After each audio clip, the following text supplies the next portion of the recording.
अध्यक्ष महोदय, आरोग्य सार्वजनिक आरोग्य विभाग पृष्ठ क्रमांक 91 बाब क्रमांक 126 आरोग्याचा तसं बघितला तर प्रत्येकाचा हा मूलभूत हक्क सुद्धा आहे आणि अधिकार सुद्धा आहे।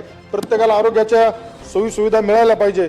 माझ्या संगमनेर तालुक्यातील उपजिल्हा रुग्णालय गुलेवाडी याचं श्रेणीवर्धन, चन्नापुरी, धांदरफळ, खुर्द, तळेगाव दिघे येथील प्राथमिक आरोग्य केंद्र ग्रामीण रुग्णालय मंजूर करणे, तसेच कॉटेज हॉस्पिटल ग्रामीण रुग्णालय येथे 100 खाटांचं रुग्णालय मंजूर करणे इत्यादी बाबी प्रलंबित आहे। अध्यक्ष महोदय, नवीन कामं निधी अभावी संतपणे सुरू आहे, परंतु जे कामं मंजूर आहेत ते सुद्धा सुरू होत नाहीये। माझ्या संगमनेर येथे उपजिल्हा रुग्णालय गुलेवाडीचं 2 वर्षापासून काम सुरू ठेकेदार करत नाहीये, त्यामुळे त्या ठेकेदाराला ब्लॅकलिस्ट करावं।